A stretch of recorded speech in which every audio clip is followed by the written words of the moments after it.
इथं माझे ओबीसी समाज मोठ्या प्रमाणावर आहे, इथं सर्वसाधारण समाज आहे, भटका समाज आहे, अनेक जाती धर्माचे लोक वर्षानुवर्ष इथं राहतात। परंतु मित्रांनो, ज्या प्रकारे बीड शहराचा जिल्ह्याचं ठिकाण आहे, बीड शहर जिल्ह्याचं ठिकाण असताना अनेक वर्ष एका घराण्याची मक्तेदारी इथं होती आणि त्यांच्यापैकीच कुणी ना कुणी नगराध्यक्ष व्हायचं किंवा ते सांगतील तो नगराध्यक्ष व्हायचा। ठीक आहे, असं अनेक शहरात होतं। बारामतीमध्ये देखील गेले अनेक वर्ष मी म्हणेल तो नगराध्यक्ष होतो। मध्ये मी 8 ह्या निवडणुकीमध्ये बिनविरोध जागा आमच्या नगर सेवकाच्या निवडून आलेल्या। वातावरण चांगलं आहे, पण कशामुळे? कारण बारामती तालुक्याचा, बारामती शहराचा विकास आम्ही केलेला आहे, तिथले प्रश्न सोडवलेले आहेत।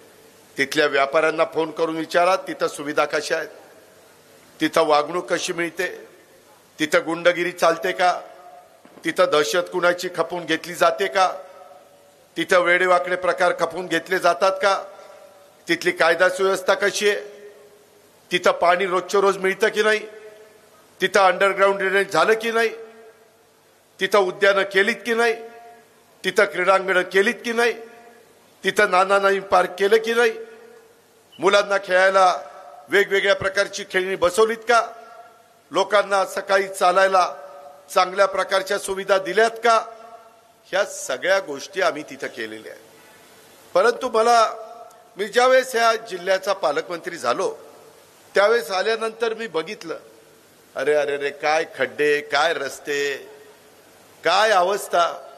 तुम्ही असल्या लोकांच्या हातात कशी सूत्र देता, चांगल्यांच्या हातात का देत नाही?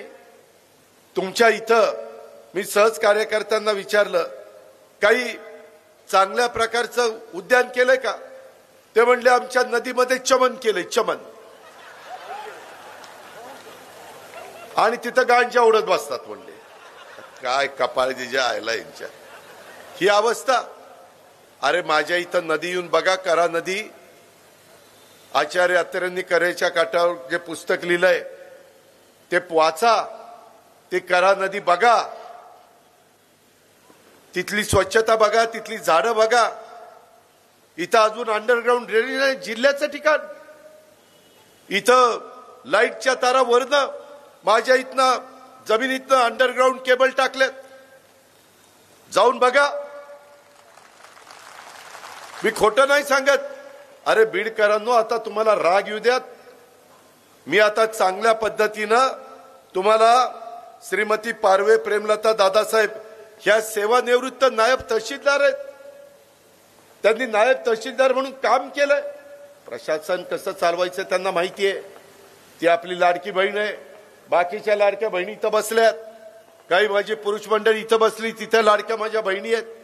हे बांधव तुमचा कारभार चांगला करतील। 53 लोक आहेत, उद्याच्याला काम नाही चांगलं केलं तर महिन्याला मी आढावा बैठक घेईल। कोण चुकत असेल तर त्याला समजावून सांगेल की बाबा का चुकतोय, तुझ्यावर जबाबदारी आहे त्या प्रभागाची, त्या वॉर्डाची। स्वच्छता झाली पाहिजे, रोजच्या रोज शहर झाडलं पाहिजे। अरे बीड शहर रोजच्या रोज झाडलंही जात नाही। मी आता विचारलं पाणी कधी येते, म्हणले दादा 8-10 दिवसांनी पाणी येते। अरे पट्टे, 15 दिवसाला पाणी, आणि असल्या लोकांच्या पाठीशी तुम्ही उभं राहता। ते इतके दिवस आमच्यात होते, मला विचारलं की बाबा ते बी फॉर्म पाठवा, म्हणलं कशाला? म्हणले 53 लोक उभे करायचे, सगळे माझ्याकडे पाठवा। म्हणलं काय तुझ्या काकाच्या घरचं आहे काय? सगळे माझ्याकडे पाठवा, तू काय मालक झाला का? म्हणलं का पक्षाचा? त्याच्यामध्ये सगळे बसतील कार्यकर्ते, माझे मुस्लिम बांधव बसतील, माझ्या लाडक्या बहिणी बसतील, माझे तरुण तरुणी बसतील, माझे वडीलधारी बसतील, आणि ते सगळे ठरवतील ना। अशी एकट्याची मक्तेदारी नसते बाबांनो। मी पण माझ्या पक्षाचा राष्ट्रीय अध्यक्ष आहे, पण तरी उमेदवार ठरवताना खासदारकीचे, आमदारकीचे, नगरपालिकेचे, महानगरपालिकेचे आपण 4 लोकांना विचारतो, ज्यांचा राजकारणाशी संबंध नाही त्यांना विचारतो, बाबा ह्याचं बॅकग्राऊंड कसं आहे। शंका आली तर पोलिसांच्याकडनं रिपोर्ट घेतो, बाबा ह्याचा रिपोर्ट कसा आहे ती सांग। नाहीतर लोक म्हणायचे काय तोंड वर करून बोलतोय आणि कसले दिलेत उमेदवार. लोकांनी पण त्या उमेदवारांच्या बद्दल एक चांगल्या प्रकारची भावना त्यांच्या मनामध्ये निर्माण व्हायला पाहिजे. आज इथं अंडरग्राऊंड ड्रेनेज नाही, इथं जॉगिंग पार्क नाही. मला मगाशी आमच्या भगिनी ज्योतिताई सांगत होते की दादा इथं कधी महिला देखील नगराध्यक्ष झाल्या, परंतु महिलांना जाण्याच्या करता जर शहरात आल्या तर सार्वजनिक स्वच्छतागृह नाहीये. कुठं बसावं, काय करावं त्यांनी. आज महिलाही मोठ्या प्रमाणावर पुढे येतात. आज माझ्या 50% महिला म्हणजे 53 जे निवडून जाणार आहेत त्या 53 मध्ये जवळपास 27-28 महिला जाणार आहेत. त्यांचाही तेवढाच अधिकार आहे. त्यांनाही मान मिळाला पाहिजे, सन्मान मिळाला पाहिजे. त्या माझ्या लाडक्या बहिणी आहेत, त्यांना आम्ही समाजामध्ये प्रतिष्ठा प्राप्त करून देतोय. इथं मात्र काहीच नाही. इथली कामं किती घाणेरडी आहेत, दर्जेदार कामं झालीत. इथं डॉक्टर बाबासाहेब आंबेडकरांचा पुतळा उभा केलाय, पाऊस आला की तिथं पाणी साठतंय. हे असले तुम्ही युगपुरुष छत्रपती शिवाजी महाराज, घटनेचे शिल्पकार डॉक्टर बाबासाहेब आंबेडकर, महात्मा ज्योतिराव फुले, मौलाना आझाद हे महान विभूती जे होऊन गेले त्यांचा आदर्श डोळ्यासमोर ठेवणार की नाही? अण्णाभाऊ साठेंचा आदर्श डोळ्यासमोर ठेवणार की नाही? राजमाता जिजाऊ आहेत, पुण्यश्लोक अहिल्यादेवी होळकर आहेत, क्रांतीज्योती सावित्रीबाई फुले आहेत, रमाई माता आहेत. यांचा आदर्श ठेवा ना. परंतु काही असलं इथं चालत नाही. इथं मात्र वेगळंच राजकारण, सगळं भ्रष्टाचारांनी पोखरलेलं आहे. जाऊ तिथं खाऊ, ही इथला धंदा. कसा रस्ता तुमचा चांगला होणार रे बाबांनो? कसे तुमच्या डिवायडर मध्ये झाडं लागणार? आम्ही त्या पिंपरी चिंचवडचा कसा चेहरा मोरा बदललाय. मी पहिल्यांदा तिथं केलंय, करून दाखवलंय, बारामतीमध्ये करून दाखवलंय. तेव्हा बीडकरांना आव्हान करायला आलोय, बीडकरांनो तुम्ही मी उभ्या केलेल्या ह्या 53 उमेदवारांना निवडून द्या. मी तुमच्या बीडचा मागच्या 25-30 वर्षामध्ये जे काही वज वाटोळं केलंय ते मी टप्प्याटप्प्यामध्ये बदलून देईन. माझा हा दावा नाही, मी जादूच्या कांडीसारखं एका दिवसात बदलीन. मी बदलीन, टप्प्याटप्प्याने बदलीन. काही बाबतीत वेळ लागेल. तुम्ही पहा, तुम्ही मला त्या बाबतीमध्ये पालकमंत्री म्हणून संधी दिली, इतके वर्ष इथं लोकांनी संधी दिली. काय तुमचं नाट्यगृहाची अवस्था? नाट्यगृहामध्ये खुर्ची तिथं धड आहे का? तिथं बसायला जागा आहे का? नाटक बघायचं म्हटलं तर काय बघायला लागेल? त्याला आता 8.5 कोटी रुपयाचा निधी दिला का? तर माझ्या बीडकरांना चांगल्या प्रकारचे कार्यक्रम घेता आले पाहिजे, नाटक तिथं बघता आले पाहिजे. आम्ही कंकालेश्वर मंदिराच्या करता निधी दिला. एवढा त्या कंकालेश्वर मंदिराला एक वेगळ्या प्रकारचा इतिहास आहे. 800 वर्षापूर्वीचं मंदिर. इथल्या पुढाऱ्यांना लक्ष देता आलं नाही. त्यांचं काम नव्हतं, त्यांची जबाबदारी नव्हती. का नाही केलं? कुणी थांबवलं? त्याच्यामुळे पर्यटन वाढलं असतं, माझ्या बीड मधल्या लोकांना रोजगार मिळाला असता, वेगवेगळी दुकानं थाटता आली असती. परंतु तिथेही कुठल्याही परिस्थितीमध्ये त्यांनी काही मदत केलेली नाहीये.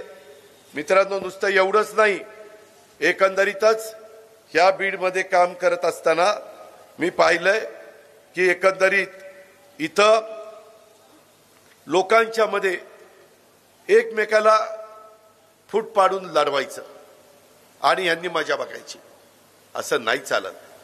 जातीय सलोखा ठेवून सर्वांगीण विकास करायचा असतो, नुसता विकास करायचा नसतो. प्रत्येक घटकाला वाटलं पाहिजे की खरोखरीच हे बोलतात तसा आमचाही विचार करताय, आमच्याही कच्च्या बच्चांचा विचार करताय. तशा पद्धतीनं आपल्याला सगळ्यांना पुढे जायचंय.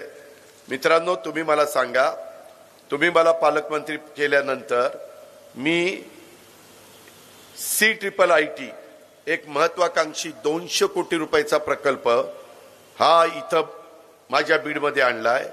त्याचं काम त्या ठिकाणी सुरू होतंय. दरवर्षी 7,000 कुशल कामगार आपण बीडमधनं तयार करणार आहोत.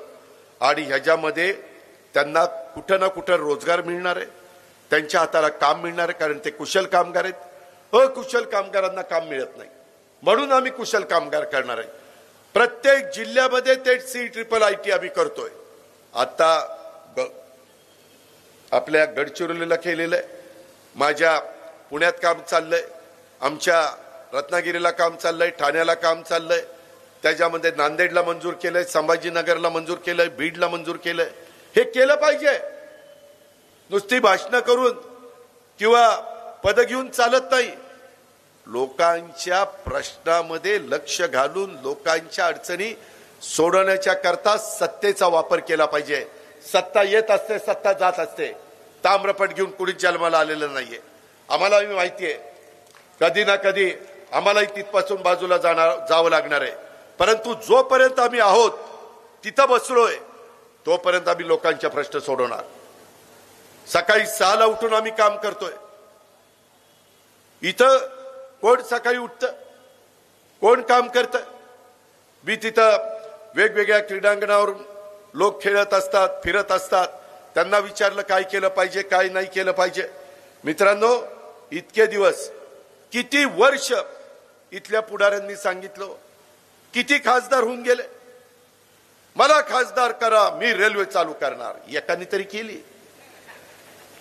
आम्ही पालकमंत्री झाल्यानंतर तुमची बीड टू अहिल्यानगर रेल्वे सुरू केली की नाही? आता परळीपर्यंत न्यायची, त्याच्यानंतर पुण्यापर्यंत न्यायची आणि नंतर मुंबई दाखवायची बीडकरांना तिथपर्यंत. कारण सगळ्यात स्वस्त प्रवास हा रेल्वेचा आहे. माझ्या गोरगरिबांना तिथं जाता येता आलं पाहिजे. त्याच्यातनं ज्यांच्यात कर्तृत्व आहे, ज्याच्यातनं एक चांगलं काम करायची जिद्द आहे, त्याला देखील देशाची आर्थिक राजधानी मुंबई तिथं जाऊन त्याला तिथं स्वतःच्या पायावर उभं राहता आलं पाहिजे. आज किती वर्ष आम्ही दुसऱ्याच्या कारखान्यावर जाऊन ऊस तोडायचा. इथल्या पुढाऱ्यांना वाटलं नाही अरे आपण इथलं पुढारपण करतोय आणि आपली लोक जाऊन 6-6 महिने दुसऱ्याच्या ठिकाणी जातायत आणि तिथं ऊस तोडतायत. काय त्या मुलांनी शिकावं, कुठल्या शाळेत जावं? त्यांच्याकरता आता मी हॉस्टेल बांधतोय. का तर त्यांना दर्जेदार शिक्षण मिळालं पाहिजे. त्यांचा हक्क आहे, त्यांचा अधिकार आहे. त्या पद्धतीनं आपण पुढे जातोय. मित्रांनो, कंकाळेश्वर मंदिराच्या परिसराचा जीर्णोद्धार आपण करतोय. तिथं पर्यटन वाढवण्याचा आमचा प्रयत्न आहे. अनेक वर्ष रेल्वेचं जे स्वप्न होतं ते आपण पूर्ण केलेलं आहे. ती आता आपण इलेक्ट्रिक रेल्वे करणार आहे. कारण फास्ट गेली पाहिजे. लोकांना आता वेळेचं महत्व कळलेलं आहे. उगीच एखाद्या ठिकाणी 3 तास 4 तास लागणार असतील तर ते 2 तासात गेलं पाहिजे. हे काम आपल्याला तिथं करायचं, ते आम्ही हातात घेतलेलं आहे. बीडमध्ये क्रीडा मैदान काय इथल्या पुढाऱ्यांनी केलं? ज्यांच्या हातात नगरपालिका 25-30 वर्ष होती, काय केलं? का नाही आमच्या इथं क्रीडांगण केलं? मुलांनी कुठं खेळावं, कुठं जावं? आता आम्ही त्याला 25 कोटी रुपयाचा निधी दिलेला आहे आणि क्रीडा क्षेत्रात अनेक नव्या संधी उभ्या राहतील. अशा पद्धतीनं माझ्या बीडच्या मुला मुलींच्या करता आम्ही व्यवस्था करतोय. रस्त्याची कामं आता सुरू केलेली आहेत. काही तर सांगतात आम्हीच मंजूर केली. अरे कुठनं तू मंजूर केली आणि तुझ्या हातात काय होतं? देवळात वाजवायची घंटा होती का? उगीच काहीतरी सांगावं. मी पालकमंत्री, आम्ही सगळेजण, विजयसिंह पंडित असतील, धनंजय मुंडे असतील, त्याच्या संदर्भातले प्रकाश सोळंके असतील, त्या ठिकाणी मुंदडा असतील किंवा सुरेश धस असतील, आम्ही सगळेजण बसतोय आणि तिथं निर्णय घेतोय. अध्यक्ष म्हणून मला तो अधिकार आहे. त्या प्रकारे अनेक भागामध्ये निधी देण्याचं काम आम्ही करतोय. उपकार करत नाही, ती आमची जबाबदारी आहे. ह्याच्या आधी कामं झाली, निम्मा अर्धा पैसा कुठं जायचा कळायचाच नाही. कामाचा दर्जा कसा आहे बघा ना. अहो, इथनं एवढा महत्वाचा रस्ता जातो, त्या रस्त्याला जोडण्याच्या करता 4 पदरी कुठं रस्ता आहे का? झाडं कुठं दिसतायत का? मध्ये मी 35 लाख झाडं एक दिवस लावून घेतली. आपल्याला मोठ्या प्रमाणावर झाडं लावायची. कधी कधी पाऊस पडत नाही, ग्लोबल वॉर्मिंगचं संकट आहे. पर्यावरणाचा समतोल साधला पाहिजे, ते काम आपल्याला करायचंय। त्या पद्धतीने आपण मित्रांनो पुढे जातोय। ही पण गोष्ट तुम्ही सगळ्यांनी या निमित्तानं ध्यानामध्ये घेतली पाहिजे। आणि आम्हाला आमच्या विचाराच्या लोकांना तुम्ही निवडून दिलं। मला तुम्हाला सगळ्यांना सांगायचंय, आम्ही टप्प्याटप्प्याने इथलं अंडरग्राउंड ड्रेनेज करू। अंडरग्राउंड ड्रेनेज केल्याशिवाय डासांचा त्रास कमी होणार नाही, डासांचा प्रादुर्भाव कमी होणार नाही। स्वच्छता ठेवावी लागेल, त्याच्याकरता आपल्याला चांगल्या प्रकारे घंटा गाड्या घ्याव्या लागतील, त्याच्यातनं कचरा गोळा करावा लागेल। ओला कचरा, सुका कचरा लोकांनाही सवय लावावी लागतील, त्याची विल्हेवाट आधुनिक पद्धतीनं करावी लागेल। त्याच्यामध्ये जे पाणी पुरवठ्याच्या योजना केल्या, सगळ्यात भ्रष्टाचार सगळं बरबटलंय। ते जर चांगलं केलं असतं तर आज रोज माझ्या बीडकरांना प्यायला पाणी मिळालं असतं। आपलं बिंदुसारा धरण भरलंय, पण नीट पाणी मिळतंय का? ज्यांच्या अंगात पाणी नाही अशांच्या हातात तुम्ही बीडची सूत्र दिली, त्याच्यामुळं तुमचं वाटोळं झालं। त्याच्यामुळं तुम्हाला पाणी प्यायला मिळेना, क्रीडांगण मिळेना, उद्यानं होईना, काही होईना, अंडरग्राउंड ड्रेनेज होईना, अंडरग्राउंड केबल होईना। मित्रांनो, हे सगळ्या गोष्टी आपल्याला दुरुस्त करायच्या। आम्ही आमच्या भागात केल्यात, पिंपरी चिंचवडला केलंय आणि आता तुम्हाला सांगायला आलोय। मित्रांनो, डॉक्टर बाबासाहेब आंबेडकरांच्या बद्दल आजही जगातलं सर्वोत्कृष्ट असं संविधान त्यांनी आपल्याला दिलेलं आहे। त्यामुळं कन्याकुमारी पासून जम्मू काश्मीर पर्यंत देश एकसंघ राहिलेला आहे। आज एकोपा आहे। आज डॉक्टर बाबासाहेब आंबेडकरांनी स्थापन केलेल्या पीपल्स एज्युकेशन सोसायटीला आम्ही मध्ये 500 कोटी रुपयाचा निधी दिला। गरजेचं होतं, कारण बाबासाहेबांनी लावलेलं ते रोपट आहे। त्या पद्धतीने आम्ही निर्णय घेतला। इंदुमिलमध्ये होणाऱ्या डॉक्टर बाबासाहेब आंबेडकरांच्या आंतरराष्ट्रीय स्मारकाला भरघोस निधी आम्ही देतोय। लवकर कसं काम होईल आणि जगातलं एक सर्वोत्कृष्ट अशा प्रकारचं आंतरराष्ट्रीय दर्जाचं स्मारक, घटनेचे शिल्पकार डॉक्टर बाबासाहेब आंबेडकरांच्या नावाला साजेचं स्मारक, हे आम्ही तिथं करतोय। बार्टीच्या माध्यमातून माझ्या मागासवर्गीय विद्यार्थ्यांना शिक्षणाच्या करता मदत आम्ही करतोय। आमच्या आदिवासी समाजाच्या बांधवांना आरटीच्या माध्यमातून करतोय। सर्वसाधारण समाजाच्या करता सारथीच्या माध्यमातून मदत करतोय। ओबीसीच्या माझ्या मुलामुलींना महाज्योतीच्या माध्यमातून मदत करतोय। माझ्या अल्पसंख्याक समाजाच्या मुलामुलींच्या करता कुठली संस्था नव्हती, त्यांच्या करता मार्टी संस्था काढली। मौलाना आझाद महामंडळाचं जे काही भाग भांडवल होतं ते वाढवलं। त्याच्यातल्या वेगवेगळ्या मुलांना, वेगवेगळ्या घटकातल्या मुलांना परदेशात जायला 40 लाख रुपयाची शिष्यवृत्ती मिळते। माझ्या अल्पसंख्याक समाजाला मिळत नव्हती, त्यांना आता दरवर्षी 200 मुला-मुलींना, हुशार मुला-मुलींना, गरीबाच्या मुला-मुलींना परदेशात पाठवण्याच्या करता प्रत्येकी 40 लाख रुपये शिष्यवृत्ती आम्ही देतोय। प्रत्येकी 40 लाख रुपये। हे केलं पाहिजे, तर समाज पुढे येईल, तर मुलं-मुली शिकतील।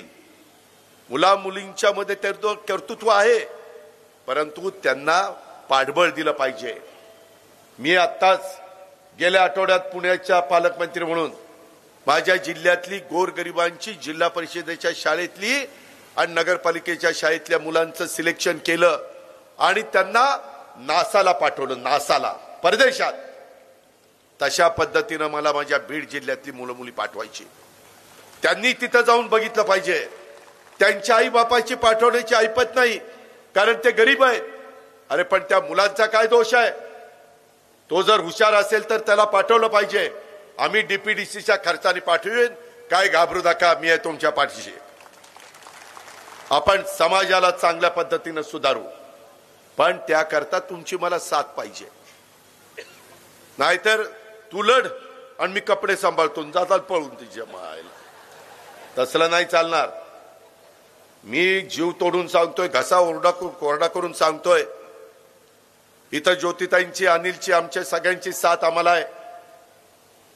त्याच्यामध्ये आम्ही जसं स्वर्गीय विनायक माटेचे विचार चांगले असायचे, त्यांनी खूप चांगल्या पद्धतीनं एक मित्र निर्माण केले होते. आयएस ऑफिसर, IPS ऑफिसर, वेगवेगळ्या राजकीय पक्षाचे. परंतु काळाच्या नियतीच्या पुढे काही चालत नाही, ते आपल्याला सोडून गेले. परंतु त्यांचं अधुरा राहिलेलं स्वप्न आपण पूर्ण करूया ना. त्याकरता का काळजी करता? आपल्या इथं माझ्या ज्यांना कब्रस्तानमध्ये जायचं असतं त्याच्याकरता आपल्याला चांगल्या पद्धतीनं स्मशानभूमी हिंदूंच्या करता करावी लागेल. त्याच्या संदर्भात वेगवेगळ्या पद्धतीनं लोकांना ज्या गरजा आहेत, वेगवेगळ्या घटकाला दफनभूमी, त्या समाजाच्या करता दफनभूमी चांगले करावे लागतील, तिथं सुविधा द्याव्या लागतील, दशक्रिया विधीची चांगली व्यवस्था करावी लागेल. हे करता येतं, इच्छाशक्ती पाहिजे, राजकीय इच्छाशक्ती. माझी सगळ्या उमेदवारांना आणि उमेदवारांच्या पाठीराख्यांना विनंती आहे, अजिबात घाळ पडू नका. खोटा नाटा प्रचार कोणी करत असेल तर त्या ठिकाणी निक्षून सांगा. आम्ही स्वच्छ चारित्र्याचे आहे. आमचा मराठवाडा साधू संतांचा मराठवाडा आहे. आम्ही सगळे निर्व्यसनी आहोत, व्यसनाधीन नाही. टाळ्या वाजू नका. कोण आहे तुम्हाला माहिती आहे. कुणाच्या हातात सूत्र द्यायचे? चांगल्या लोकांच्या हातात दिली तर समाज चांगला बनेल. रामकृष्ण हरे. जर चुकीच्या लोकांच्या हातात दिली तर समाज बिघडेल, व्यसन लागतील. हे लक्षात घ्या. त्याच्यामुळे बीडकरांनो, तुमच्या पुढच्या पिढीचं भवितव्य तुमच्या हातात आहे. तुम्ही 2 तारखेला कुणाचं बटन दाबणार आहे ह्याचा शांतपणे विचार करा. आणि आता 25 वर्ष त्यांना दिले ना, 35 वर्ष लय झाली. 35 वर्ष दिली. एकदा मलाच 5 वर्ष देऊन दाखवा. मला 5 वर्ष.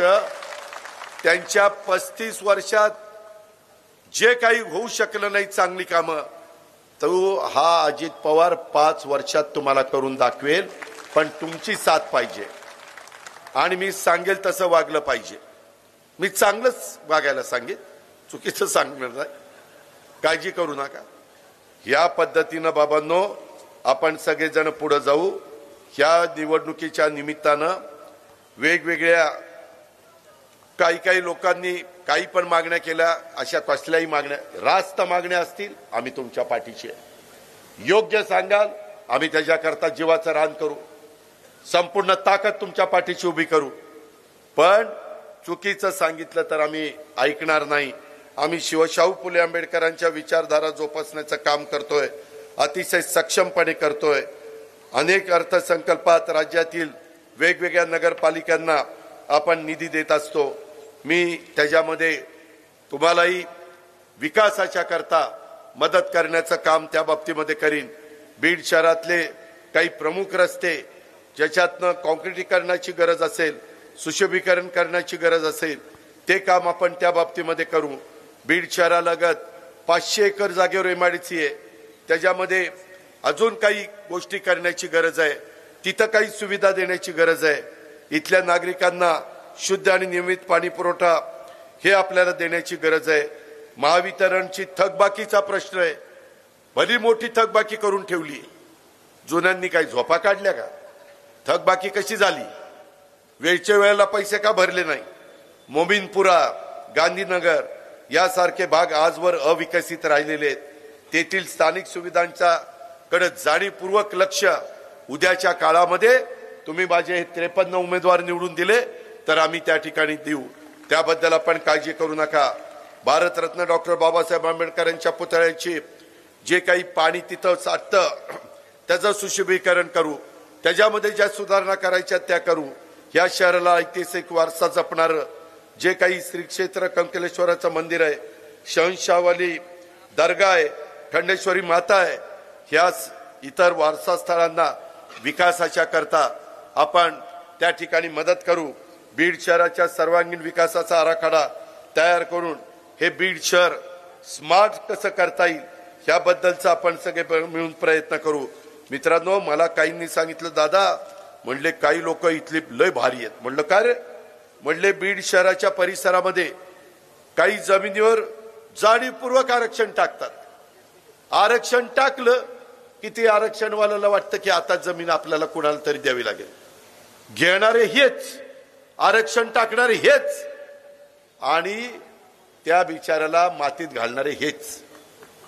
तसं आम्ही करणार नाही, मी तसं करू देणार नाही। त्याबद्दल ज्या काही सुविधा, नागरी सुविधा लागतात त्याबद्दल ज्याची मोठ्या जमिनी असतील, मोठा जो भांडवलदार असेल त्यांच्यावर आम्ही आरक्षण टाकू, गोरगरिबांच्यावर मी आरक्षण टाकू देणार नाही। ज्याचं 5,000 गुंठे, 5,000 फूट, अर्धा गुंठा, 1 गुंठा, 2 गुंठे, अरे तो गरीब आहे, त्याच्यावर कशाला आरक्षण टाकता? ज्याच्याकडे मुबलक आहे त्याच्यावर टाका ना। असली आहे तिथं लय भारी भारी चित्रब आहेत, त्यांच्यावर टाकूया आपण। तुम्ही फक्त साथ द्या, तुम्ही पाठिंबा द्या, तुम्ही तुमचं पवित्र मत द्या। ह्या पद्धतीनं आपण बाबांनो पुढे जाऊ। आपल्याला इथं आरोग्याची सुविधा पाहिजे तशी नाहीये। मी अंबाजोगाईचं जे काही मेडिकल कॉलेज आहे त्याचा नवीन प्लॅन केला 1,000 कोटीचा, तेही आपल्या बीडच्या करता महत्वाचं आहे। बीडचं इथलं हॉस्पिटल आहे, मी मध्ये बघायला गेलो, इतकी वाईट अवस्था आहे त्याच्यामध्ये। आता बऱ्याच गोष्टी आम्ही त्याच्यात लक्ष घालतोय आणि काही गोष्टी आपण सुरू केलेल्या आहेत। मित्रांनो, त्याच्या संदर्भामध्ये मला तुम्हाला सगळ्यांना सांगायचं आहे की तिथं पोलिसांची जागा बरीच आहे, ती जागा आपल्याला हॉस्पिटलच्या करता, रुग्णालयाच्या करता घ्यायची आहे। त्याच्याकरता माझं मुख्यमंत्र्यांशी बोलणं झालेलं आहे।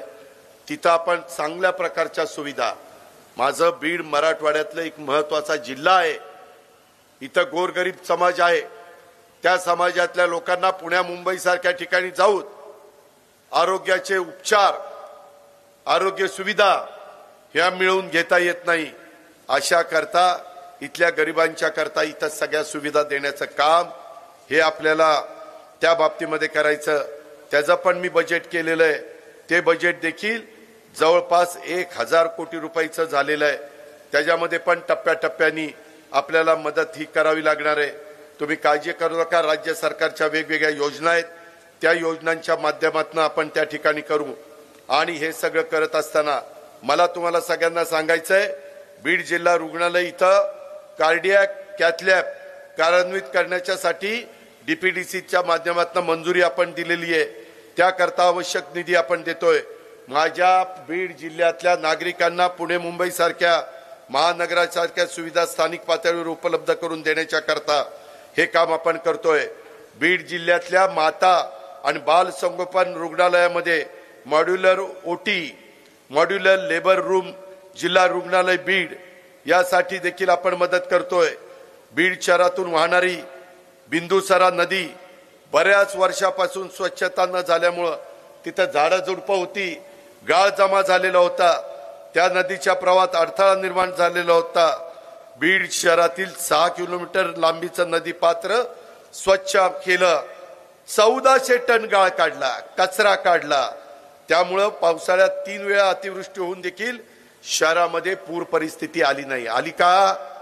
नाही आली। 1400 टन, 35 वर्ष काही झोपा काढल्या? काय केलं काम? ही असली लोकांना तुम्ही निवडून देण्याचं काम केलेलं आहे। मित्रांनो, ह्याच्यामध्ये आता आपल्याला सगळ्या गोष्टी करायच्या, तुम्ही फक्त मला साथ द्या। तुम्ही मी चांगलं सांगेल ते चांगलं ऐका, चुकीचं सांगितलं तर मला तोंडावर सांगा, हे तू चुकीचं सांगतो, ऐकणार नाही, आपली माघार। पण चांगलं सांगितलं तर ऐकावं लागेल, हे मात्र आपण सगळ्यांनी लक्षात घ्या। अल्पसंख्याक समाजाच्या करता देखील अनेक योजना आम्ही त्या ठिकाणी आणण्याचं काम केलेलं आहे। मित्रांनो, आपल्याला सर्व घटकांना, सर्व जाती, धर्म, प्रांत, पंथ सगळ्यांना बरोबर घेऊन जायचं आहे। पूरग्रस्त शेतकऱ्यांना आम्ही पहिल्या टप्प्यामध्ये 33 साधारण मदत ही 33,000 कोटी रुपये केली।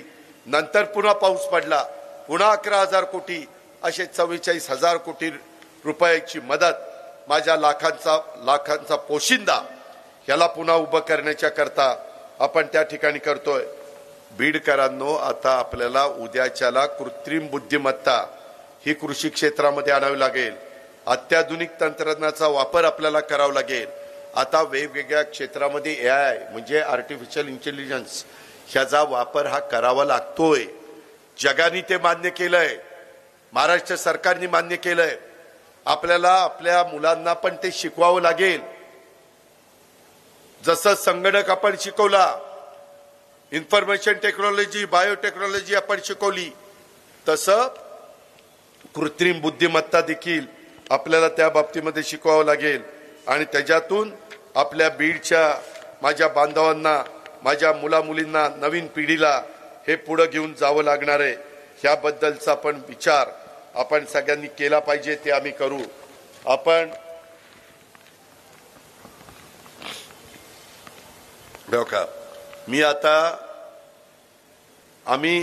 मी कुठे गेलो, माझे मुस्लिम बांधव भेटले तर मी त्यांना सलाम वालेकुम म्हणतो, किंवा शेवट आपण खुदा हाफिज म्हणतो। आपण कुणी भेटलं तर रामराम पण करतो। आपण वारकरी संप्रदायाचे लोक भेटलो की रामकृष्ण हरी म्हणतो। लगेच मला चिठ्ठी आली, हो तुम्ही रामकृष्ण हरी म्हणलं किती वेगळा अर्थ काढेल, यायला त्याला काय अक्कल आहे अर्थ काढायचे। मी चांगल्या भावनेने मी माऊली आणि तुकाराम महाराज ह्यांच्या भागात नाही घेतोय, देवळावंदी। आपण बा पांडुरंग आपला विठ्ठल त्या ठिकाणी पंढरपूरला आहे, त्याच्यावर वेगळा अर्थ काढू नका रे। तुमच्या मनात शंका आहे, तुम्ही तुमचं मन स्वच्छ ठेवा। तुम्ही चुकीचा विचार देखील मनात आणू नका, तर समाज चांगला बनेल, तर समाज पुढे जाईल। त्याच्यामुळं ही बीड किंवा मराठवाडा संतांची भूमी आहे, आणि संतांच्या भूमीमध्ये आल्यानंतर वारकरी संप्रदाय मोठा आहे, त्याच्याकरता मी म्हटलं त्याच्यातनं वेगळा अर्थ कृपा करून माझ्या लाडक्या बहिणींनी पण काढू नये। काही लोक तर आता मला सांगतात, तुम्ही महाराष्ट्रात फिरत असताना, अहो काही जण म्हणतात, हो का तुम्ही आम्हाला निवडून द्या, नाही निवडून दिलं तर आम्ही लाडकी बहीण योजना बंद करू। कुणीही बंद करत नाही। मी तुम्हाला सांगतो, आपण ती योजना चालू केली, अर्थसंकल्पात जाहीर केली, आपण ती बंद करण्याकरता नाही, माझ्या लाडक्या बहिणींना सहकार्य करण्याकरता केलेली आहे। त्याच्यामुळे मतं मिळवण्याच्या करता कुणी काही थातूरमातूर सांगतील ह्याच्यावर विश्वास ठेवू नका। मी तुमचा सहकारी म्हणून तुम्हाला सांगतो, ह्या जिल्ह्याचा पालकमंत्री म्हणून मी तुम्हाला सांगतो, मित्रांनो, आपल्याला इथं दर्जेदार स्टेडियमचं काम करायचंय, शहरात घंटागाड्या आपल्याला आणायच्यात, वेळच्या वेळेला पाणी आपल्या शहराला द्यायचंय, भुयारी गटार योजना आपल्याला राबवायची, रस्त्यांची कामं दर्जेदार करायची, जिथं जागा मिळेल तिथं वृक्ष लागवड आपल्याला करायची, मुलांच्या करता उद्यानं उभी करायची, वयस्कर लोकांच्या करता नाना नानी पार्क। तुम्ही म्हणाल दादा एवढं तुम्ही कराल का? काही बाबतीमध्ये CSR मधनं देखील मी फंड आणीन ना।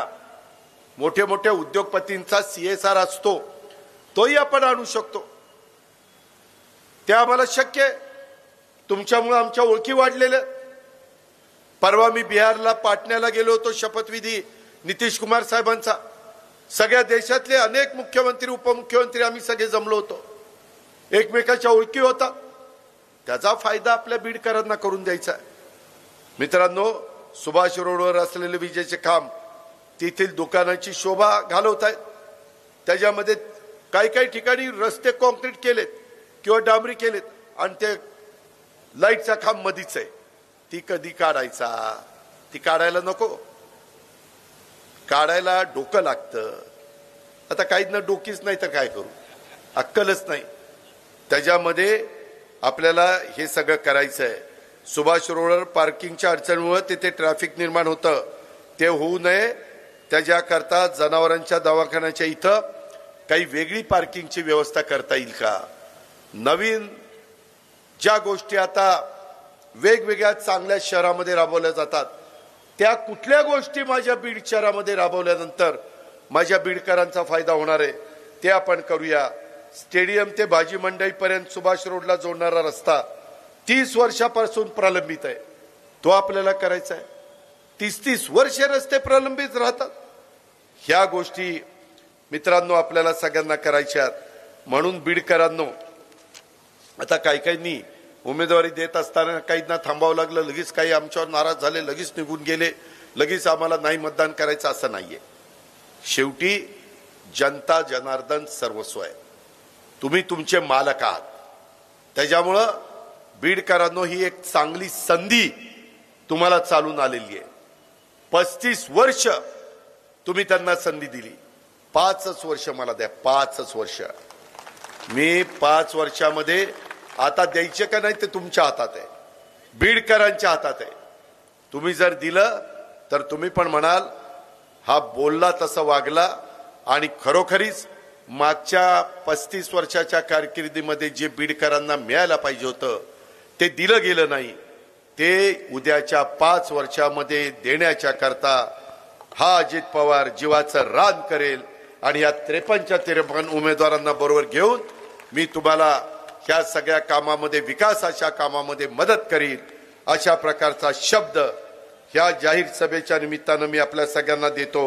आणि अल्पसंख्याक समाजाच्या करता देखील बऱ्याच गोष्टी मी केलेल्या आहेत, परंतु त्या बाकीच्या गोष्टी केलेल्या पुढच्या वेळेस मी सांगतो. बीड शहरामध्ये हे IIITचं सेंटरची उभारणी, बीड शहराच्या ऐतिहासिक कंकालेश्वर मंदिराचे सुशोभीकरण, बीड शहराच्या साठी रसिकांच्या करता यशवंतराव चव्हाण नाट्यगृहाची दुरुस्ती, मगाशी ज्योतिताईंनी उल्लेख केला, सहकार भवनचे चांगले प्लॅन तयार केलेला आहे, त्याचं काम आता सुरू करायचंय. शहराच्या अंतर्गत रस्त्याचं काम सुरू करायचंय.